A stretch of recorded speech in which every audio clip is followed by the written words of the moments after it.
नमस्कार दर्शक बंधु आसतु जानिबा आजिर 25टी अनुचिंता विषय रे।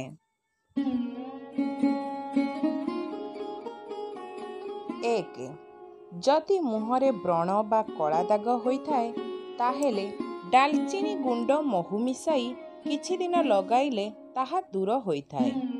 2 जेउ लोकमानंकर मुहरे बाम पार्श्वरे कला जाइथाए सेमाने जीवन सारा सुख शांति भोग करिथांती।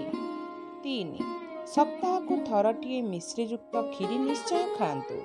यह माँ लक्ष्मी कृपा मिलिबा सहित माँ लक्ष्मी प्रसन्न होइथांती। 4 प्रत्येक दिन घर पोछिबा बेले सेथिरे टिके लूण पकाई पोछंतु। एहा द्वारा घरे थिबा नकारात्मक शक्ति दूर हेबा सह भाग्य परिवर्तन घटिथाए। 5 पैसा पत्र नेबा देबा कार्य सबुबेले सोमवार किंबा बुधवार दिन करंतु।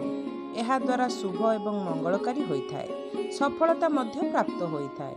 6 विशुद्ध केसर को हलदिया कपड़ारे बांधी पैसा रखुथिबा स्थान रे रखिबा द्वारा केबे भी धनर अभाव होई नथाए। 7 गाधोइबा परे पालटा लुगारू झरुथिबा पानी कोनोसी व्यक्ति उपरे पड़िले एहा अमंगल होइथाए, एही प्रति सतर्क रुहंतु। 8 प्रत्येक दिन चेष्टा करंतु किछि समय खाली पादरे चलिबाकू। एहा द्वारा आपणक हाड़ और मांसपेशी मजबूत होइथाए। 9 यौवन को अधिक दिन रखिबा पई प्रतिदिन गाजर खाइबा उचित। 10 घरू बाहरिकी गला बेले जदि कुकुर पछरे जाए ताहेले किछि विपद पड़िबार संकेत देइथाए। 11 घरे रातिरे केबे सिटी मारंतु नहीं, एहा द्वारा भूत प्रेत प्रवेश करिबारे आशंका थाए। 12 कंचा क्षीर रे खंड हलदी बाटी मिसाई मुहरे लगाइले मुह गोरा होइथाए।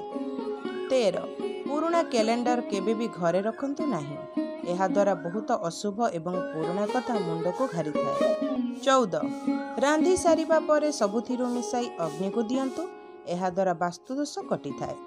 15 दक्षिण दिग को केबे पाद करी सोइबा उचित नह, एहा द्वारा निद्राहीनता और मानसिक रोग देखा देइथाए।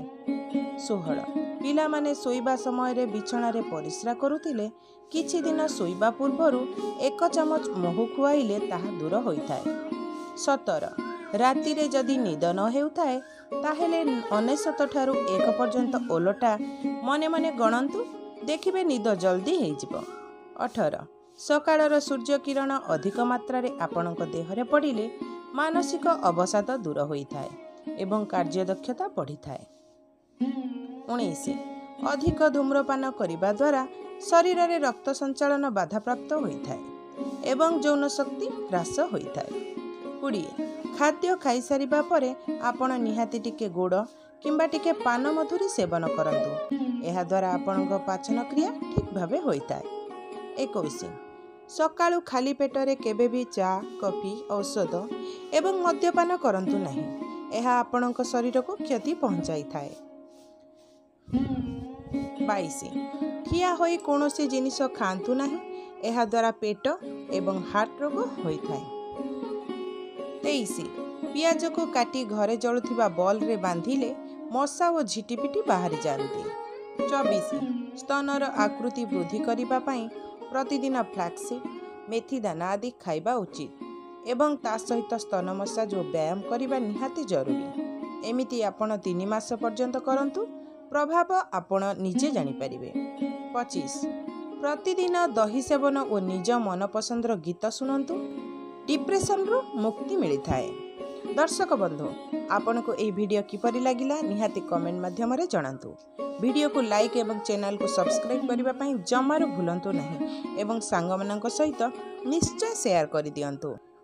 पुणी भेटिबा आउ गोटे नुआ अनुचिंतारे, सेते पर्यंत रहिली, बाय बाय।